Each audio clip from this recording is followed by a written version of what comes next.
Ya estoy grabando. Ok, buenas tardes, maestro y compañeros. Bueno, el día de hoy mi compañero José Eduardo Maya Zapata y yo, Luis Eduardo Soria Silva, vamos a presentarles un proyecto que hicimos acerca de el flujo de calor en materiales isotrópicos principalmente y con geometría plana y cilíndrica en estado estacionario y transitorio. ¿Puedes cambiarle? Ok. Bueno, yo voy a empezar con la exposición de la primera parte del proyecto. Bueno, vamos a... La primera parte es el cilindro en estado estacionario y esta parte la vamos a solucionar por diferenciales finitas. Ok. Antes que nada, no sé si ustedes recordarán los conceptos que vimos la exposición pasada. No los vamos a mencionar todos, pero bueno, pero vamos a mencionar los métodos y todo eso para poder explicarlo un poco mejor. ¿Puedes adelantarte? Bueno, primero, alguien, no sé, primero, no sé si recuerden lo que vendría siendo el estado transitorio. Bueno, el estado transitorio en el flujo de transferencia de calor vendría siendo cuando hay una variación de temperatura a partir del tiempo. O sea que nosotros podemos ver la temperatura en todo momento en un tiempo dado. ¿Ok? Entonces ahí podemos crear una gráfica de cómo varía la temperatura en un solo nodo, dependiendo de los puntos que tenga a su costado. ¿Ok? Bueno, el método en que nosotros nos basamos se llama el de diferencias finitas. ¿En qué se basa este método? Bueno, sabemos nosotros que la derivada vendría siendo la pendiente que tenemos en un punto de la recta, o sea, la inclinación que debe tener la recta para poder pasar por un punto y solo tocarla por ahí. ¿Ok? Y esta se describe como el límite cuando la diferencia en x, bueno, tiende a cero, que en este caso diferencia en x para sacar la pendiente vendría siendo x, o sea, la parte horizontal, menos la de arriba, que vendría siendo lo de la función. ¿Ok? Entonces, si nosotros pues hacemos esto un poco más inexacto y le quitamos el límite, podremos obtener la derivada a partir de restas de valores de incremento en x, que en este caso van a ser iguales y tienen que ser iguales para el método que vamos a usar, sobre la diferencia entre el valor de la función en ese momento. Muy bien, como ustedes podrán observar, para este método, normalmente para sacar el valor de un punto en una dimensión, se basa a partir de los puntos que tiene adyacentes. En pocas palabras, vamos a utilizar 3 puntos para hallar el valor que vamos a tener en un solo punto, que vendrá siendo el nodo central. Bueno, y como es natural, la diferencia cuadrada, bueno, la segunda derivada vamos a poder sacarla a partir de la resta de las derivadas que vendrá siendo los valores de la función en esta vez sobre la diferencia en x para obtener la expresión que tenemos hasta el final. Muy bien, y esa expresión vendría siendo una de las más importantes porque a partir de ahí vamos a sacar todas las ecuaciones que, bueno, que vamos a hacer. ¿Puedes adelantarle, por favor? Ok, primero, el cilindro, bueno, en el cilindro que en este caso simulamos se encarga de, bueno, tenemos un cilindro que tiene una temperatura que es uniforme. En este caso yo escogí que tuviera 0 grados centígrados y que a los costados tenga unos generadores de calor. En este caso, en la vida real podría ser cualquier cosa. De hecho, podría ser, por ejemplo, fuentes de flujo, agua o cualquier cosa así. Todo eso. Y no sé si recordarán de la exposición pasada donde ponemos la ecuación general de la transmisión de calor para varias dimensiones. Bueno, como estamos hablando de un cilindro y estamos hablando que vamos a generar calor a partir de una cara, vamos a utilizar nada más una dimensión, ¿ah? Ya que la transmisión de calor en todo el cilindro va a ser uniforme. ¿Ok? Y como lo pueden ver en la primera fórmula, en la primera ecuación, vamos a tener esta, donde la diferencia, la segunda derivada de t respecto a x es igual a la densidad por el calor específico por la derivada de t respecto a t. Y aquí pueden ver abajo cómo lo vamos desarrollando. Pues simplificamos y obtenemos valor de alfa como la densidad por el calor específico sobre K, y ahí vamos a basarnos en la fórmula que tenemos hasta el final. ¿Puedes adelantarme? Muy bien. Y ahora, como ya habríamos dicho que cuánto valen las derivadas para el método de diferencias finitas para los puntos adyacentes.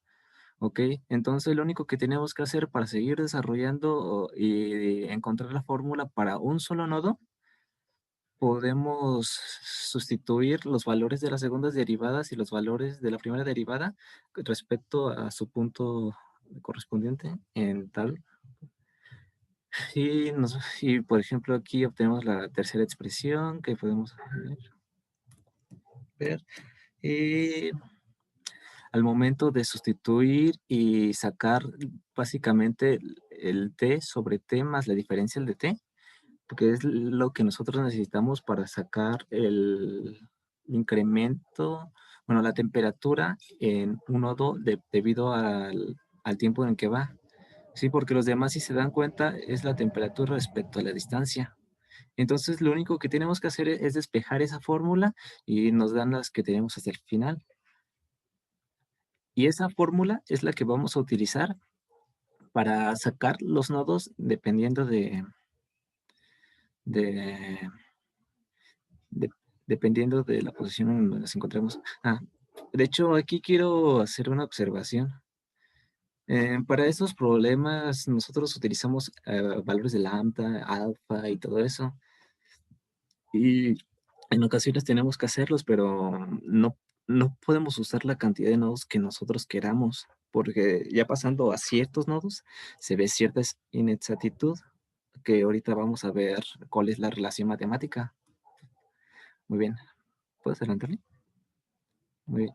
Y esa es la fórmula más importante, que es en la que se va a basar esa parte del proyecto. Para que la recuerden, ¿puedes adelantarle? Ok, entonces, bueno, debe de haber esta relación matemática para que podamos utilizar X cantidad de nodos, donde la diferencia del tiempo tiene que ser menor a la diferencia en X al cuadrado sobre 2 veces alfa, donde si ustedes recuerdan, alfa es igual a la densidad por calor específico sobre la constante. ¿Ok? Y si esto no se llega a respetar o esta razón no se llega a respetar, pasan cosas muy raras como se ven en la gráfica. O sea, no te hace el método deja de funcionar y aparte no te hace las gráficas bien. Entonces hay que tener en cuenta esta relación para utilizar este método si piensan usarlo, porque si no les va a crecer todo el programa y no va a servir. ¿Puedes adelantarle? Muy bien. Entonces, para esta simulación yo pues decidí utilizar el cobre para, para,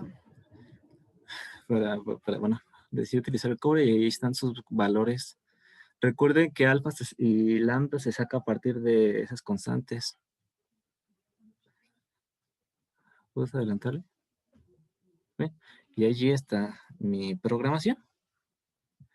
Bueno, primero, como podrán ver en el código, lo primero que hacemos vendría siendo borrar todos los valores porque bueno, en MATLAB se acumulan varias constantes y luego encontrar el valor de tal es un poco complicado, así que decidí que pues lo borraras cada vez que empezaras a simularlo. Después tenemos ahí los valores de la constante y de alfa, la cantidad de nodos. Como podrán ver, dice n más 3, o sea, la cantidad de nodos original más 3 porque yo estoy utilizando. Bueno, sí, porque estamos utilizando, Maya y yo utilizamos, eh, ¿cómo se llama? Una matriz donde ponemos en una parte el tiempo, o sea, la diferencia de t, y también pusimos los valores extremos.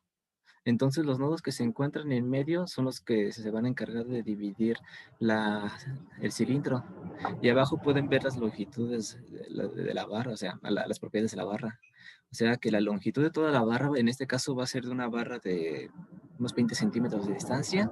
La temperatura inicial de toda la barra va a ser de 0 grados centígrados. La temperatura en la izquierda y en la derecha, que es donde decidimos que estuvieran los generadores de calor, vendría siendo de 100 grados centígrados ambos.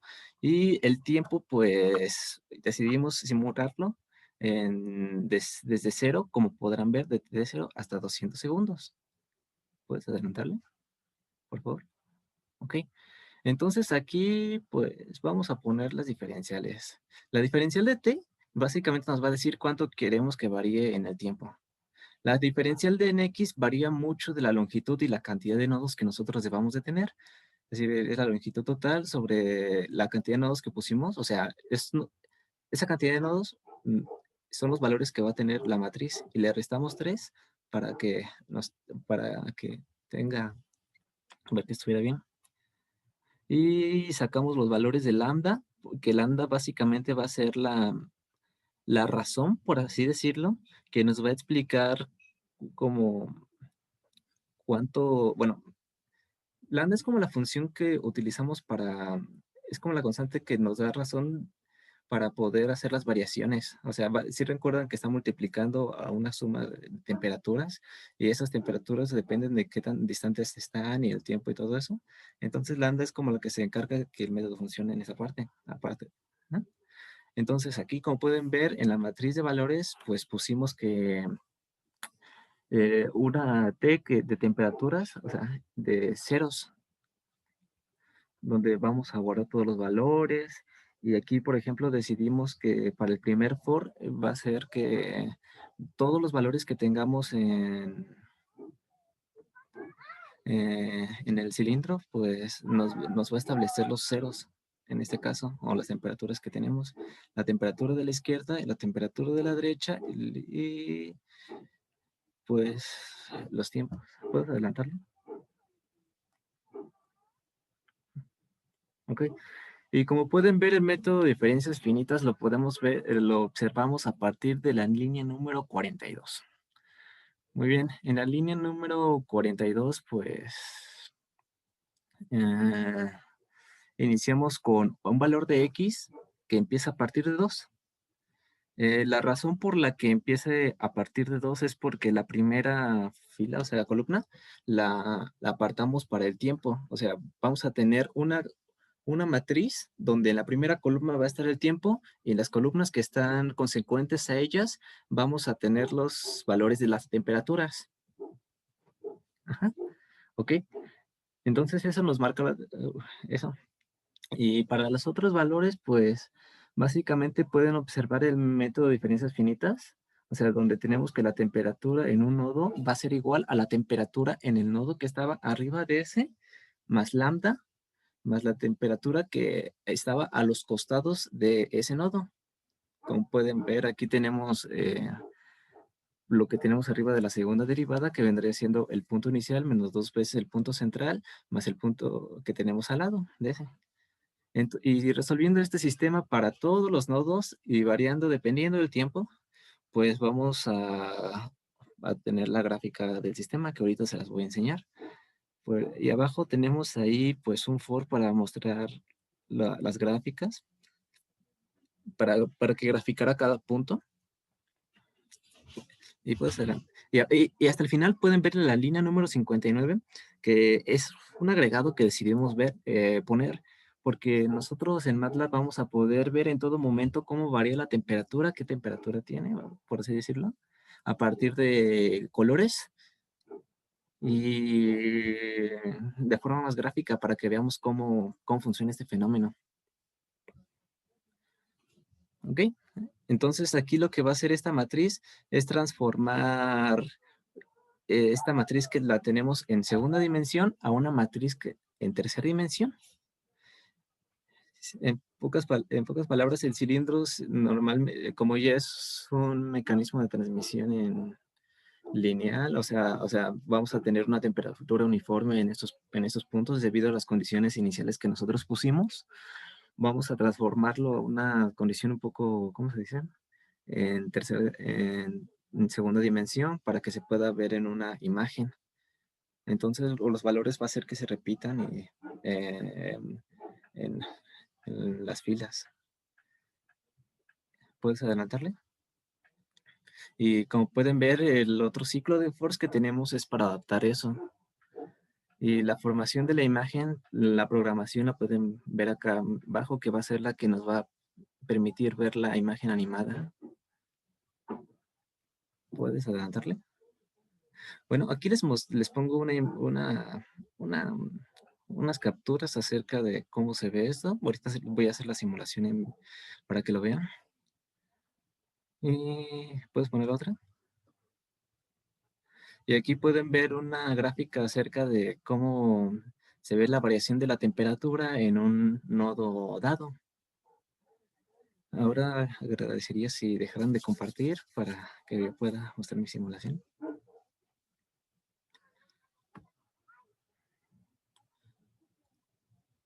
Ok. Es- mm, ok. Muy bien. Aquí, como pueden ver, tenemos la programación que acabo de explicarles y vamos a simularla. Tarda un poquito porque tiene que calcular matrices un poquito grandes.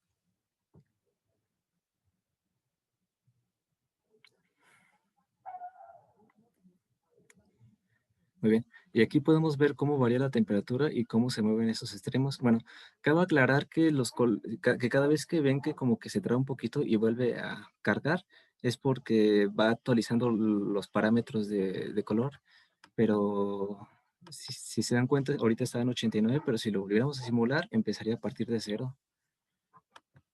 Ahorita ya ven que van como por 96 y todo eso. Nos mostró cómo variaba la temperatura. Pues, bueno, está un poquito acelerado para no tardar tanto, en 200 segundos para una barra de cobre, donde estos son los extremos, ujú, donde tenemos los generadores de calor y aquí tenemos bueno, el medio y cómo se ve que se transmite la temperatura. Así lo hacemos un poco más gráfico. Y aquí pues pueden ver el gráfico que podemos obtener a partir de un nodo. Cabe aclarar que para todos los nodos no vamos a tener las mismas gráficas ni nada. Vamos a obtener gráficas parecidas debido a cómo varían el calor, pero para los nodos que están consecuentes, la diferencia va a ser como muy poca. Ujú. Y como pueden ver, tenemos este comportamiento un poco acelerado, no sé, puedo decirlo. Y empieza desde 0 grados el nodo número 3 y va aumentando hasta que llega hasta los 90 y tantos. Ok, vaya.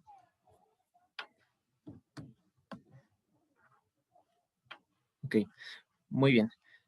Una vez ya tenido esto y haber simulado la transferencia de calor en un cilindro que básicamente es en primera dimensión, vamos a presentar este mismo método pero con una pared plana, que básicamente lo que en este método consiste en lo mismo que el anterior, pero ahora tenemos que hacer algunas adaptaciones a la ecuación para poder utilizarlo en un espacio bidimensional. Muy bien, ok.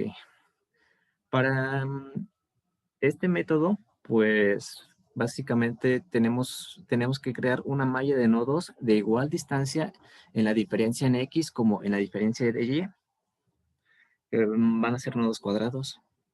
Y nos vamos a basar en la fórmula de transferencia o conducción de calor, pero ahora en segunda dimensión, que pueden observarla en la tercera ecuación.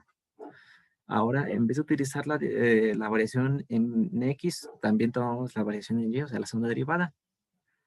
Y pues básicamente vamos a tomar aquí la, bueno, vamos a sustituir respecto a X y respecto a Y vamos a tener la siguiente expresión.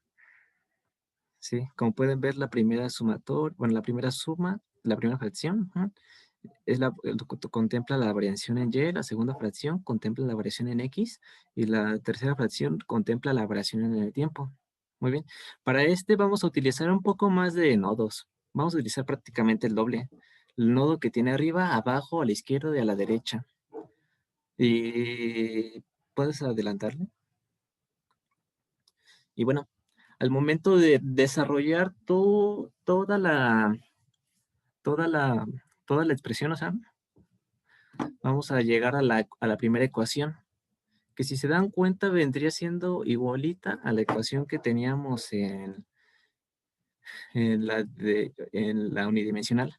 Bueno, como primera condición es que la diferencia en X tiene que ser igual a la diferencia en Y para poder utilizar esto. Muy bien. Y aquí pueden ver que tenemos alfa por delta t sobre delta x al cuadrado, que vendría siendo lambda. Ujú. Y aquí podemos ver que en la primera tres sumas tenemos el valor de la derivada con respecto a x, y en la segunda tenemos el valor en la segunda parte de las tres sumas. Bueno, en las últimas tres, tenemos la derivada respecto a y.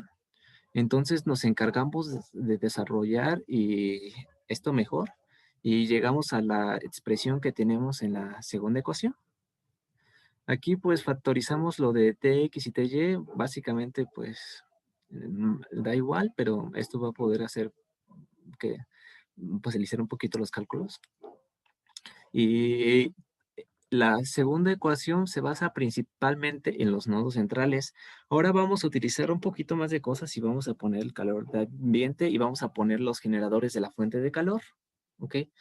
Entonces, esos puntos, la segunda ecuación se basa principalmente en los puntos centrales, los que se encuentran en, en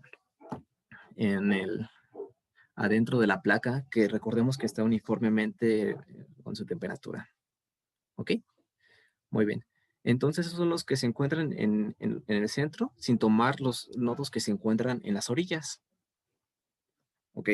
Ahora sabemos que en las orillas vamos a nosotros poner una fuente de calor o puede estar con el ambiente y ahí como todo eso.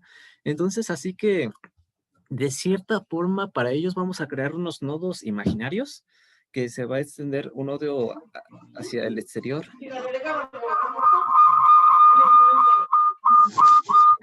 ¿Qué pasa? Ok.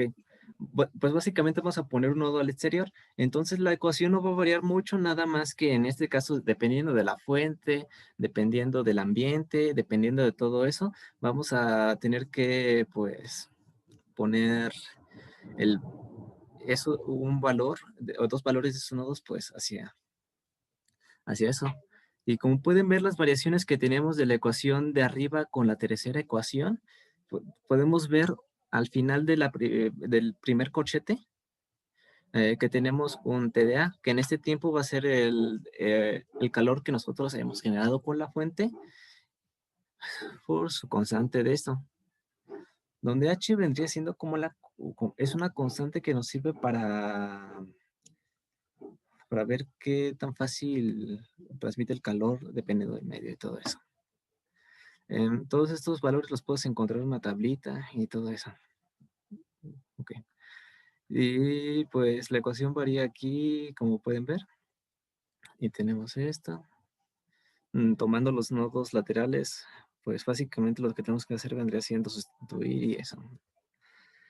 Muy bien. Y también para la que tenemos abajo, si se dan cuenta, para los lados laterales a la fuente, que van a ser los lados que, ya que pusimos unos nodos extras para la fuente, vamos a poner unos extras para el ambiente. Entonces, vendría siendo la misma ecuación. En este caso, pues podemos tomar la temperatura ambiente o podemos tomar la temperatura que nosotros queramos para simular el ambiente. Ok, ¿puedes adelantarle? Ok, y pues pusimos las temperaturas ahora en estos puntos. En un lado y prácticamente en la parte de abajo, como pueden ver en la parte azul, pusimos el otro generador de calor. Y para este pusimos un metal un poquito menos conductor de calor que otros. Como se pueden ver, su constante vendrá siendo muy baja, que vendrá siendo de 34.6. La densidad de este es de 11.300 kilogramos sobre metro cúbico. Y su calor específico, que recuerden que es la temperatura que necesitan para subir un grado, vendrá siendo de 130. ¿Ok?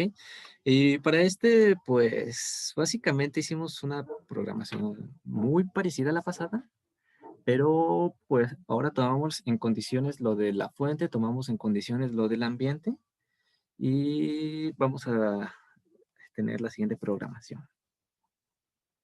Muy bien. Como pueden ver, la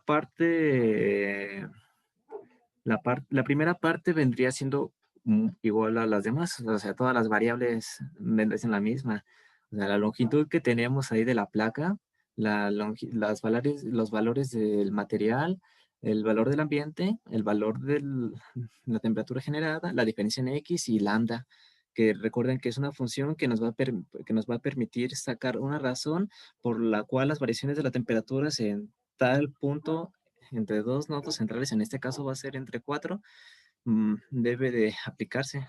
Adelántale.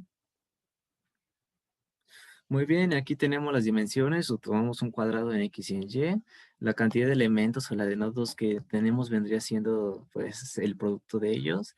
Y la temperatura aquí pues pusimos esta matriz con los valores de temperatura.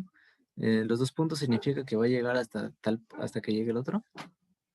Y aquí tenemos los valores iniciales del tiempo, que es igualito a lo demás. ¿Puedes adelantarle? Muy bien. Atrásale poquito, por favor. Muy bien. Como pueden ver, aquí tenemos un while. Y en el primer for, pues, bueno, tenemos varios for. Tenemos dos for y un while que va a permitir ampliar esto porque recuerden que tenemos una matriz y debemos de hacer que vaya, vaya por tiempos y todo eso. Es tridimensional. Ajá. Entonces, pues en el primer for va a ser para la dimensión X, el segundo for va a ser para la dimensión en Y y el luego va a ser para el tiempo. ¿Ok? Como pueden ver, dependiendo de los valores que tengamos, vamos a tener que establecer unos límites para saber si es un nodo central, si es un nodo que está en la generación de calor, o sea, en los generadores, en las fuentes de calor, o si está viendo hacia el ambiente que tiene alrededor. ¿Ok? Entonces aquí dependiendo de las condiciones podemos identificar y poner la temperatura que deben de tener. Por ejemplo, si se encuentra entre -1 y J igual a 1, sabemos que está en la parte del generador de calor, así que toda esa serie de nodos va a tener la temperatura de eso. Igual para abajo, si I está entre M, que viene siendo el límite, y J es menor a 1, igual estaría en la parte de la generación. ¿Puedes bajarle, por favor? Y como pueden ver, establecimos algunas condiciones dependiendo de qué tipo de nodos sean, si fueran los que no están en la generación o si sean ah, los de, o si sean los nodos centrales y todo eso, dependiendo de las condiciones que tengamos y de dónde se encuentren, pues pusimos su respectiva función. Muy bien. Y como pueden ver aquí, está un poco aburrido, pero aquí teníamos que el tiempo es igual al tiempo inicial más la diferencia de t.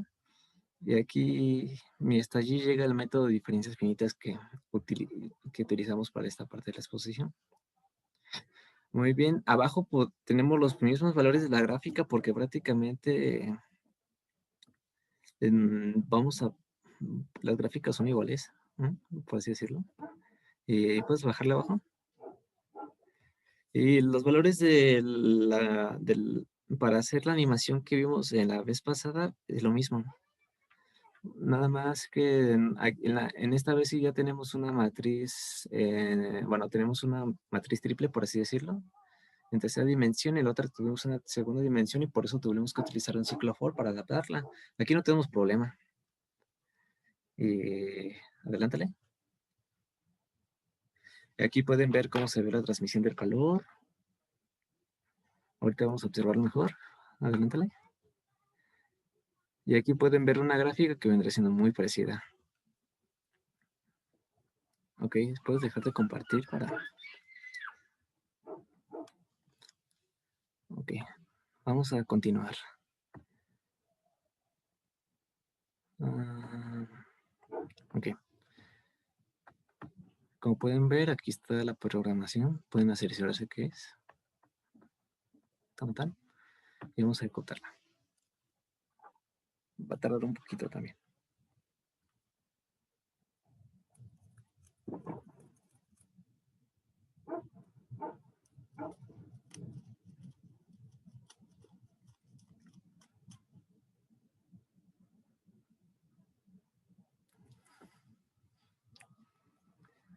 Mm,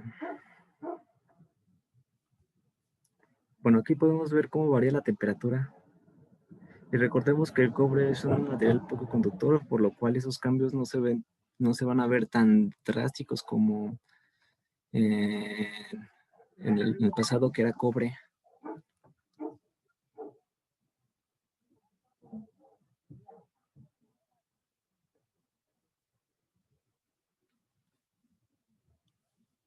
Ujú.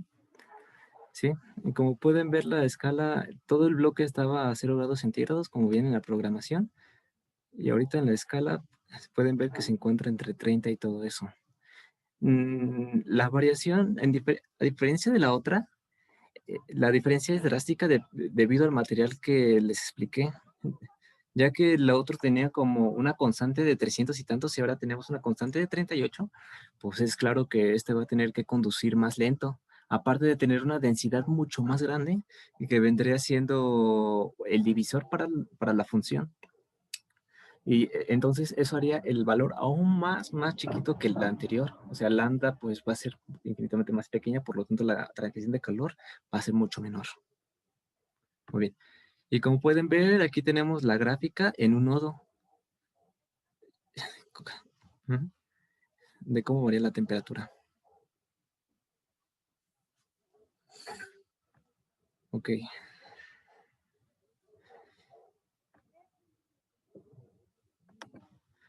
Y bueno, con esto terminamos la primera parte de la exposición.